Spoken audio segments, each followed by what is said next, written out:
Alhamdulillah. Alhamdulillahirabbil alamin.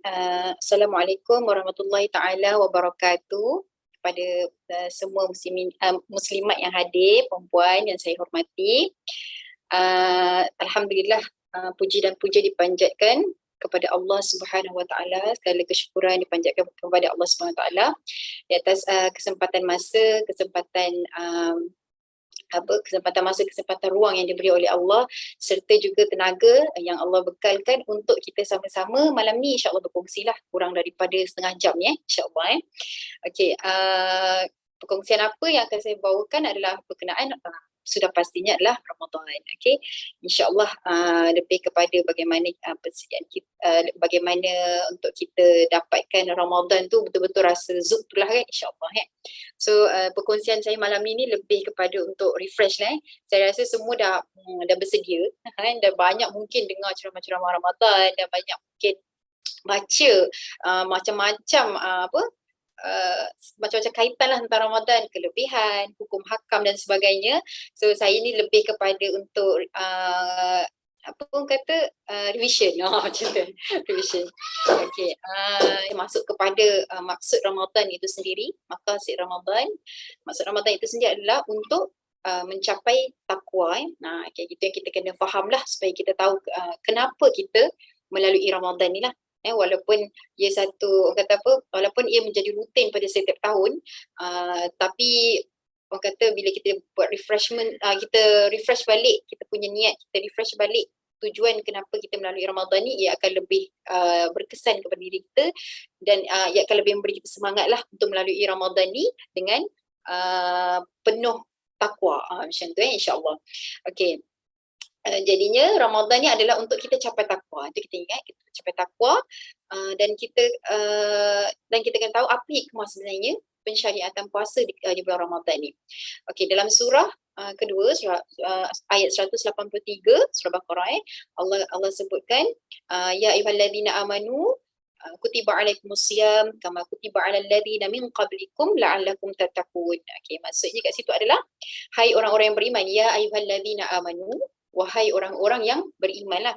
Allah tak kata ya ayyuhalladzi, Allah tak kata wahai orang-orang yang Islam sahaja, tapi Allah kata wahai orang-orang yang beriman. Kat situ nak menampakkannya orang yang puasa ni adalah orang yang sanggup, yang nak berpuasa ni adalah orang yang ditujukan kepada orang yang beriman. Maksudnya macam tu. Cantik dia tu kepada orang yang beriman. So orang yang beriman ni lah yang akan melalui Ramadan tu dengan baik. Macam tu. Diwajibkan atas kamu berpuasa. Kutiba alaikumusiyam. Diwajibkan, difardukan ke atas kamu berpuasa. Kama kutiba alal ladzina min qablikum. Seperti mana difardukan, diwajibkan ke atas alal ladzina min qablikum, orang yang sebelum kamu, la'allakum tattaqun. Itu la'allakum tattaqun tu adalah tujuan puasa lah. La'alla tu adalah supaya kamu la'allakum, supaya kamu tattaqun, bertakwa. Okey, bertakwa tu maksud itulah tujuan sebenarnya Ramadan ni kan. So, tujuan sebenarnya puasa ni untuk kita rasa bertakwa. Okey. Imam Ibn Katsir memberi pendapat dalam ayat ni. Dia kata ayat ni ditujukan kepada orang-orang yang beriman ataupun perintah melaksanakan ibadah. Maksudnya ini memang perintah lah. Ayyuhallazina amanu kutiba alaikum, sudah difardukan, maksudnya kita kena buat lah. Ia bukan satu pilihan tapi wajib, telah difardukan kan. Kemudian Imam At-Tabari berkata yang beriman kepada Allah dan Rasulnya membenarkan kedua-duanya. Maksudnya orang yang berpuasa ni adalah orang yang beriman kepada Allah dan Rasul. Orang yang beriman kepada Allah dan Rasul dan yang membenarkan kedua-duanya. Okey. Okay. Berkenaan dengan takwa, Imam Syed Qutb ada mengatakan bahawa takwa ni adalah yang membangkitkan kesedaran dalam hati untuk berpuasa. Macam tu maksudnya takwa ni akan membantu kita kalau sepanjang untuk kita dapatkan takwa dalam proses kita berpuasa dan menghidupkan Ramadan tu, takwa ni akan membangkitkan rasa dalam hati untuk kita berpuasa. Jadi perasaan takwa tu yang akan menyebabkan puasa kita tu kita orang kata apa, betul-betul bersungguhlah berpuasa tu lillahi ta'ala. Macam tu. Okey. Okey. Seterusnya takwa ini, sedikit tentang takwa. Takwa ni dia akan menjaga hati supaya puasa tak rosak. Macam tu. Maksudnya ada takwa dalam hati kita tu, dia akan menyebabkan kita berpuasa tu kita menjaga apa? kita menjaga puasa kita supaya tidak sampai melakukan perkara-perkara yang merosakkan puasa lah. Maksudnya kita jaga puasa kita betul-betul. Apa yang menyebabkan kita boleh menjaga puasa itu adalah takwa kita tu sendiri. Macam tu. Okey, dan takwa ini adalah puncak ketinggian rohani orang-orang yang beriman. Maksudnya level kita di sisi Allah tu berbeza dari segi takwa kita lah. Maksudnya kalau manusia tu kita bezakan level-level, ada orang dia nampak perbezaan dari segi darjat, dari segi yang kata harta ke apa benda kan. Tapi di sisi Allah perbezaan manusia tu level dia tu beza ke tidak tu dari segi takwa yang ada dalam diri dia. Maka dia lebih daripada takwa kepada Allah, lebih dekatlah dia kepada Allah, lebih tinggilah level dia di sisi Allah. Macam tu cantiknya bagaimana Allah melihat kita sebagai seorang hamba. Okey. Dan nak mencapai takwa tu puasalah kan, dengan puasa ia menjadi salah satu jalan mencapai takwa. Okey. Takwa tu sendiri, takwa tu sendiri ia berasal daripada ittaqi, at-taqwa yang bermaksud hati-hati, waspada atau takut Maksudnya orang yang bertakwa ni kehidupan dia akan sentiasa berhati-hati. Macam Sayyidina Umar Khattab kata, sahabat tanya apa takwa tu kan? Sayyidina Umar kata takwa tu adalah apabila engkau melalui satu jalan yang penuh dengan duri. Maksudnya bila kita lalu jalan yang penuh dengan duri, kita pasti akan jalan dengan dalam keadaan yang berhati-hati. Mungkin kita berjengkit ke apa, yang penting kita tak terpijak duri. Jadi begitulah gambaran takwa yang nak dinampakkan. Macam tu maksudnya orang yang bertakwa tu dia akan kehidupan dia berhati-hatilah. Dalam kehidupan ni dia tidak terus jalan macam tu je, dapat langgar semua benda, tapi dia merasakan kehidupan dia tu perlu berhati-hati, tidak melanggar garis-garis yang telah Allah tetapkan. Okey.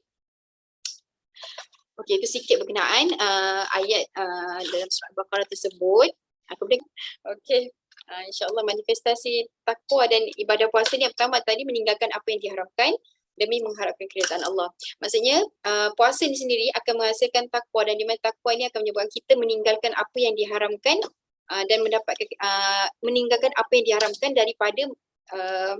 daripada perkara-perkara yang Allah tidak redha lah. Maksudnya kat sini maksudnya kat sini kita akan mampulah bila kita dah puasa dengan penuh kesungguhan, kita memang niat lillahi ta'ala dan kita buat dengan sesungguh-sungguhnya, insya-Allah lepas daripada Ramadan ni kita akan mampu untuk tinggalkan apa yang telah Allah larang sepenuhnya. Itu dia kata puasa ni cantiknya begitulah, dia menjadi satu kata apa? Sebab tu Ramadan ni menjadi madrasah tarbiyah madrasah untuk tarbiyah diri kita setelah 11 bulan melalui orang kata mungkin banyaknya kotor hati ni, banyaknya apa kata mujahadah tu ni tak cukup kuat. Puasa ni akan membantulah, sebab puasa ni sendiri, Ramadan ni sendiri akan memberi Ramadan ni sendiri adalah bulan keberkatan, maka dia sendiri akan memberi pertolongan lah sebenarnya. Allah akan beri pertolongan kepada kita lah, di mana amal-amal kita akan ditingkatkan dan sebagainya kan. Ia akan menjadi satu orang kata booster lah kan untuk kita, insya-Allah lebih mudah untuk mencapai takwa tu, dan semoga kita akan dapat meninggalkan setiap larangan Allah tu dengan sebaiknya lah, dengan sepenuhnya macam tu, insya-Allah. Yang kedua, melatih jiwa untuk sentiasa dekat kepada Allah. Okey. Melatih boleh yang ni maksud dikata kat sini, kita punya hidupan ni kita akan sentiasa kata apa? Kita punya kehidupan ni kalau dia mendata je, dia tak ada kata apa, tak ada, dia bosan lah macam tu kan. Maksudnya dia tak ada perubahan dari bagaimana kita nak merubah diri kita untuk lebih dekat kepada Allah. So macam mana kita nak ubah diri kita lebih dekat kepada Allah tu adalah dengan maksudnya kat sini dengan puasa tersebut kan akan melatih kita punya nafsu. Jadi nafsu kita ni sentiasa akan mengganggu kita kan. Kita ada banyak gangguan mungkin dari segi selain daripada nafsu, dari segi gangguan syaitan tu sendiri, dari segi apa lagi gangguan-gangguan luar yang lain, dan juga yang utama tu lah dia nafsu tu sebenarnya, sebab dia berada dalam diri kita sendiri kan. Jadi nak lawan dengan nafsu tu yang kata merupakan perjuangan yang besar lah, perjuangan yang tinggi lah kan. Jadinya dalam bulan Ramadan ni dia macam satu platform yang sangat baik lah kan, di mana pada waktu tersebut banyaknya ganjaran yang Allah bagi, bahkan dilipat kali ganda kan. Jadinya dia dapat melatih jiwa kita untuk sentiasa dekat dengan Allah. Kemudian satu benda sebenarnya yang nak menampakkan kita ni melatih diri kita adalah sebab kita puasa tu, kita tak makan, kita tak minum, orang lain tak tahu. Tapi sebenarnya boleh je kalau kita nak buat kan. Tapi macam mana kita menjaga, nak melatih diri kita tu untuk aku tak buat sebab lillahi ta'ala, betul-betul sebab kerana Allah kan. Jadi benda tu sangat membantu kita lah sebenarnya untuk membersihkan sendiri jiwa kita lah. Okay. Seterusnya ibadah puasa akan menyempitkan pergerakan syaitan. Maksud kat sini adalah ibadah puasa yang kita lakukan tu, bila kita dah pun kata dah dapat takwa tu, kita akan mampu menyempitkan pergerakan syaitan. Maksud dia kat sini macam tu. Maksudnya dia tak semudah macam mana sebelum Ramadan. Macam tu. Kalau sebelum Ramadan kita asyik futur je, ataupun kata asyik terjatuh saja, asyik down je kan. Tapi bila lepas Ramadan ni kerana kita telah melatih jiwa kita, jadi kita tidak mudah kalah dengan godaan-godaan syaitan. Macam tu dia nak nampak kat situ. Kita mungkin ada waktu yang kita kalah, tapi most of the time ataupun majoriti waktu-waktu kita berlawan dengan syaitan tu, berlawan dengan nafsu kita tu, kita menang. Macam tu Okay. Poin seterusnya untuk manifestasi takwa dan ibadah puasa ni ialah ibadah puasa akan menambah ketaatan kita kepada Allah. Kalau sebelum Ramadan mungkin kita jenis yang susah nak buat solat sunat kan.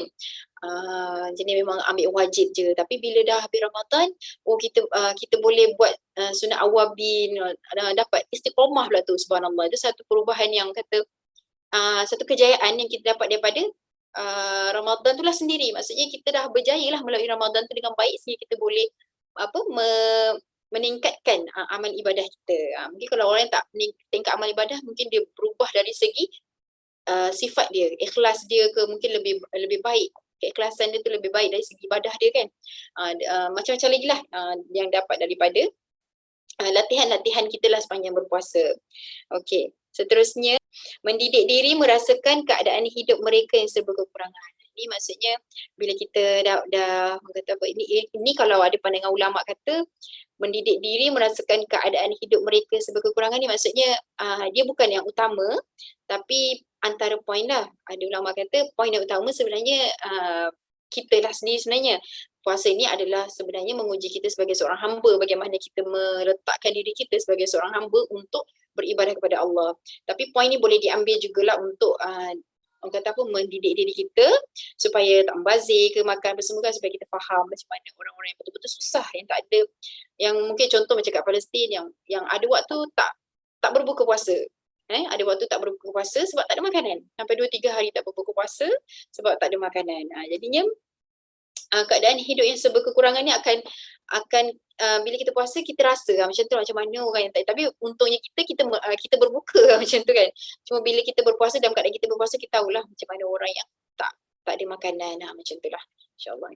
Okey, itu antara manifestasi takwa dan ibadah puasa. Kita tengok sedikitlah kelebihan pada di bulan Ramadan ni lah, insyaAllah. Dan yang pertama-tamanya yang tidak ada di bulan lain, iaitu Lailatul Qadar lah. Lailatul Qadar, subhanallah kan. Lailatul Qadar ni adalah satu anugerah Allah yang sangat besar lah. Sangat-sangat besar, di mana dalam sebuah hadis disebutkan, sesungguhnya bulan ini sungguh telah hadir pada kalian dan di dalamnya terdapat satu malam yang lebih baik daripada 1000 bulan. Cuba bayangkan 1000 bulan tu banyak 1000 tu. So dia kata lebih baik lagi daripada 1000 bulan. So barang siapa yang terhalang, yang ini mendapat kebaikannya, terhalang daripada kebaikan Lailatul Qadar tu maka sungguh ia terhalang daripada kebaikan dan tidaklah dihalangi kebaikannya kecuali bagi yang terhalang daripada kebaikan. Hadis riwayat Ibnu Majah. Maksud kat sini dia nak nampakkanlah kepentingan Lailatul Qadar tu. Maksudnya bagaimana Rasulullah masa 10 terakhir Ramadan tu ikat kain maksudnya sungguh-sungguh Rasulullah beriktikaf di masjid, sungguh-sungguh fokus lah, terutama di 10 terakhir Ramadan tu nak kejarkan juga dapat Lailatul Qadar tu kan. Kata apa, sesungguhnya Lailatul Qadar ni bukan satu perkara yang macam bukan sepele lah orang Indonesia kata. Maksudnya kita kena ambil tu satu benda yang kena kejar macam tu, kena dapatkan. Tapi bukan nak dapatkan sebab ada orang dia dapatkan, kita nak tengok pokok tunduk lah, pokok rokok lah, nak tengok apa akan jadilah, ada malaikat turun lah. Tu kita kena betulkan niat. Sebenarnya kita nak dapat Lailatul Qadar tu sebab nak dapat ganjaran yang telah Allah janjikan. Okay? Bukan nak tengok benda-benda pelik macam tu kan. Sangat rugilah macam tu, dia dah dapat tapi niat dia pula lain kan. Okay, subhanallah. Jadinya hidupkanlah malam-malam Ramadan ni, terutamanya di 10 malam terakhir lah kan. Okey. Seterusnya adalah kelebihan dan seterusnya adalah dosa-dosa yang lalu diampunkan. Okey. Dosa yang diampunkan ni hadis riwayat Bukhari ada mengatakan puasa dengan penuh keimanan dan mengharap pahala diampuni dosa-dosanya. Barang siapa berpuasa dengan penuh keimanan dan mengharap pahala diampuni dosa-dosanya berlalu. Maksudnya bila kita berpuasa dengan sungguh-sungguh, dengan harapan dengan penuh iman kita, maksudnya ya Allah aku berpuasa memang kerana Engkau ya Allah. Maksudnya lillahi ta'ala itu yang kita tanamkan dalam diri kita. Bukan kita puasa sebab kita nak menunjuk dengan orang. Bukan kita puasa sebab kita niat aku nak puasa sebab aku nak diet. Memang ada macam tu. Saya dulu masa sekolah menengah saya macam tu. Walaupun saya tak gemuk dulu, tapi saya niat macam tu, saya nak diet. Saya tak tahu kenapa, tapi niat begitu salah ya. Niat begitu salah. Niat sebenarnya adalah lillahi ta'ala lah. Kerana Allah semata, tak ada sebab lain. Memang ada sebab orang nak diet je kan. Orang nak kata puasa ni aku boleh diet, target 10 kilo hilang. Boleh nak target macam, tapi bukan, dia jangan jadikan tu sebagai matlamat utama lah. Maksudnya matlamat utama adalah lillahi ta'ala lah, insya-Allah. Bila berpuasa tu lillahi ta'ala, dapat kurus tu, insya-Allah. Okey. Selain tu juga niat-niat yang kita niat-niat yang kita nak tetapkan kerana Allah Ta'ala tu dia perlu diperbaharui lah. Maksudnya kalau sahabat dulu kata kalau dikatakan dulu ada sahabat yang setiap kali setiap beberapa minit dia akan memperbaharui niat. Maksudnya nak nampak kat situ kita punya niat ni sangat mudah berbolak-balik. Dalam masa beberapa minit sahaja macam tu. Kata hati manusia ni adalah yang paling mudah berubah. Sangat mudah berubah lah. Okay. Dan kemudian kita masuk pada kelebihan seterusnya iaitu pahala berlipat kali ganda. Ni sangat, untuk saya perkara ni sangat best. Okay, untuk saya sebab apa saya cakap macam tu, sebab setelah ada anak lah, ia merupakan satu kata mujahadah. Seorang yang ada anak semua macam tu kot. Mujahadah yang sangat besar lah. Sebabnya kita ada waktu-waktu yang kita rasa letih dengan anak-anak apa semua. Kalau macam saya cerita saya sendirilah kan. So kalau saya sangat menggunakan point ni lah untuk saya betul-betul grab peluang Ramadan ni, yang antara selain daripada untuk boost diri saya sendiri bahawa Ramadan ni adalah bulan Syahrul Sabr, bulan sabar, bulan untuk melatih sabar lah. Dalam satu hadis disebutkan puasa adalah untuk aku yang memberi balasan setiap kebaikan itu dengan 10 kali ganda hingga 70 kali ganda kecuali ibadah puasa. Ini kerana puasa adalah untuk aku dan sudah tentu aku sendiri yang akan memberi balasannya. Hadis riwayat Imam Malik. Cantik hadis ni sebab dia katakan kat sini Allah kata puasa tu untuk aku. Maksudnya puasa kita ni untuk Allah. Jadinya Allah yang akan beri balasan pada puasa kita. So dia kata kat sini setiap kebaikan yang Allah bagi 10 kali ganda dan 700 kali ganda. Maksudnya semua amalan-amalan, contoh macam kita baca Quran, sebab saya mengajar Quran kan. Jadi kalau baca Quran satu huruf 10 kan. 10 pahala. Jadi bila Ramadan Allah gandakan 10 kali hingga 700 kali. So macam kita boleh bayang, banyak ni berapa kali kan. Tapi kalau puasa kita tak boleh agak berapa. Sebab puasa ni dia special sebab Allah yang bagi. Di antara kita dengan Allah je. Allah yang bagi pahala puasa tu. Maksudnya sesungguh mana kita berpuasa kerana Allah Ta'ala, sebegitu jugalah yang Allah akan bagi pada kita lah. Tapi akhirnya benda tu secret lah. Maksudnya benda tu rahsia lah antara kita dengan Allah saja. Allah kerana Allah yang memberi. Terus kebaikan puasa tu maksudnya tak adalah bagi tahu berapa kali berapa. Kalau macam solat jamaah dia bagi tahu kan 27 kali ganda, macam itulah. Okey. Imam Ibn Hajar Al-Asqalani ada berkata ibadah puasa dianggap ibadah khusus untuk Allah kerana pelaksanaannya tidak dapat dilihat oleh mata kasar manusia. Maksudnya walaupun kita nampak orang tu puasa dan mulutnya dia mengatakan dia berpuasa, tapi berkemungkinan juga ada yang curi-curi belakang kan, walaupun dah tua kan. Ada yang curi-curi belakang minum ke makan ke. So maksudnya kat sini dia boleh buat senyap-senyap, orang tak nampak. Maksudnya kita nampak dia macam puasa penuh tapi rupanya tak. Jadi dia jadi macam satu ibadah yang khas lah untuk Allah. Sebab orang lain tak nampak, Allah je nampak. Macam tu. Okey. Okey, saya terus pada kesimpulan lain insya-Allah. Okey, kesimpulannya bulan Ramadan ni kejap. Sebelum tu saya nak share lah sikit macam nak nampakkan macam mana bentuk macam orang kata apa? Formula lah. Formula dalam Ramadan ni. First stage tu kiranya kita akan melawan keinginan nafsu. Termasuk makan, minum, seks dan juga tipu daya syaitan. Ini buat dosa lah. Maksudnya kita dalam Ramadan ni kita kena tahan nafsu, tahan apa? Bukan setakat tahan nafsu makan dan sebagainya semua tu, kita kena tahan juga mengumpat dan sebagainya. Tahan juga kalau dah terbiasa bercerita tentang orang kan kena tahan tu. Maksudnya mulut kena tahan juga cakap banyak cakap pasal orang. Dan juga kena tahan diri kita untuk melakukan perkara-perkara yang sia-sia lah. Sebolehnya bulan Ramadan ni kita cuba untuk kurangkan benda-benda yang harus ni. Benda harus macam mana? Suka makan.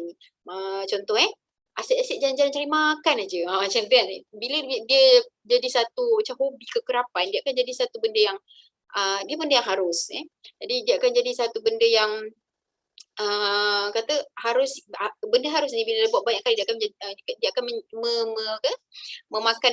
memakan waktu kita lah, waktu yang kita boleh gunakan untuk manfaat yang lebih banyak, tapi kita banyak gunakan benda-benda harus yang tak banyak bagi manfaat lah. Contoh macam makan, yang saya bagi contoh makan tu lah. Kalau budak-budak biasanya game lah macam tu Okay. Seterusnya bila dah dapat tahan yang tadi saya kata stage pertama tu, dia akan masuk kepada nafsu akan tunduk dan patuh terhadap syariat Islam. Maksudnya bila dah dapat berjaya lawan benda tu, ni contoh dalam bulan Ramadan dapat lawan benda tu, nafsu kita akan tunduk. Kita akan dapat berjaya menjinakkan nafsu kita dan akhirnya dia akan patuh pada syariat Islam. Sebab tu kenapa kalau kita tengok kenapa susah sangat kan orang nak betul-betul ikut apa yang telah Islam pandukan. Maksudnya mesti nak kalau kita tengok macam bercampur-campur macam kita tengok orang ni dia solat tapi kenapa tak tutup aurat macam tu. Itu sebenarnya campur lah tu. Dia tak ikut betul-betul apa yang telah Allah gariskan. Allah kata solat tu wajib, yes. Tapi tutup aurat juga wajib, tapi ramai je tak ikut kan. Macam tu. Dia nak kata kat sini dia bila dia dah dapat jinakkan nafsu tadi tu, dia akan ikutlah semua apa yang telah Allah gariskan. Okey? Nafsu tunduk dan patuh terhadap syariat Islam. Kerana di dalam Al-Quran Allah dah sebut manusia ni ramainya yang hanya beriman di tepi. Apa maksud di tepi? Di tepi tu adalah maksudnya yang ikut sukalah. Mana yang dia suka. Mana yang dia suka dia ambil. Mana tak suka dia tak ambil. Banyak je berlaku yang mana dia rasa Islam dia ni hanya di masjid. Islam dia ni hanya pada hari perayaan. Islam tu tidak berlaku pada kehidupan sepenuhnya lah. Maknanya dia ambil cuplikan saja macam tu Okey. Tidak berlaku dalam kerjaan dia. Contohnya kerja kenapa nak campur agama pula ni macam tu kan. Itu satu benda yang kesilapan besar lah. Contohlah saya bagi. Kemudian dia akan masuk stage yang bila dah dapat ikut syariat Islam tu, dia akan masuk stage yang iman semakin tinggi dan kuat. Macam tu. Dia akan jadikan iman kita makin lama makin cantik Makin iman tu makin tinggi, dia akan makin kuat. Bila makin kuat ni, dia akan lebih mudah tepis godaan syaitan dan juga nafsu kita pun dia akan ikut cakap kita. Berbanding kita ikut cakap nafsu. Macam itulah. Okey. Kemudian dah settle stage ni, dia akan masuk kepada lebih produktif dan bersungguh-sungguh. Bila mana dia dia boleh buat bersungguh-sungguh tu dalam beribadah dan juga dakwah. Maksudnya dalam ibadah dia tu dia buat bukan beribadah tu dia buat bukan kerana orang tengok, bukan kerana kewajipan semata. Maksudnya memang kewajipan kita kena buat ibadah kan, solat semua tu. Tapi dia dah faham ibadah dia tu bukan sekadar dia patuh apa yang Allah cakap, tetapi juga untuk mendekatkan diri kepada Allah, untuk dia dia buat lillahi ta'ala lah, untuk Allah, macam tu, semata-mata untuk Allah. Dan juga dakwah ni maksudnya kita tidaklah baik sendiri-sendiri, kita ajak juga orang lain, kita cegah juga orang lain yang buat maksiat yang kita nampak depan mata kan.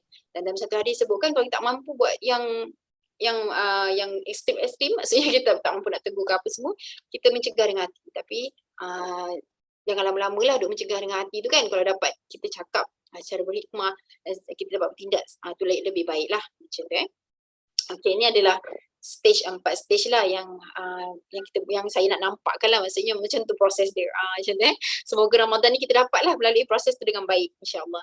So dia akan jadi satu kejayaan besar lah. So Syawal tu dia akan jadi satu kerainian lah untuk kita yang dah berjaya melalui proses stage ni. Saya juga sedang berusaha untuk melalui stage-stage ni dengan baik. Okay. InsyaAllah yang terakhir lah dah 9:30. Dan yang terakhir nak saya sampaikan adalah Ramadan ni yang kita ingat adalah sebagai bulan Ramadan ni adalah bulan mulia lah, bulan ibadah, bulan recharge iman, bulan booster untuk diri saya. Macam mana kita nak gambarkan tu? Kalau macam untuk diri saya, Ramadan ni adalah satu bulan sabar, bulan mendidik diri saya untuk sabar. Sebab lepas dapat anak baru saya tahu saya tak cukup sabar. Pokoknya sebelum dapat anak rasa macam sabar macam tu saya nak cerita lah diri saya lah kan. Okay, dan paling akhir sekali insyaAllah, tanda-tanda amalan kita diterima Allah Subhanahu Wa Taala adalah kita beristiqamah dengan amalan tersebut. Amalan yang kita dah buat waktu Ramadan tu, yang kita nak ubah, yang kita nak cantik dan baikkan lagi tu, dia akan istiqamah lepas tu. Itu yang memang ubah yang sangat cantik lah. Okay, dan akhir sekali, kun rabbanian wala takun ramadanian. Jadilah kamu orang yang rabbani dan janganlah kamu orang Ramadan. Apa maksud orang Ramadan ni? Orang yang hanya baik pada waktu Ramadan. Okay. InsyaAllah saya dah guna lebih sikit masa Jadi insyaAllah sampai situ saja. Mohon maaf terlanjur kata dan sebagainya daripada saya. InsyaAllah akhir kalam. Assalamualaikum warahmatullahi taala wabarakatuh.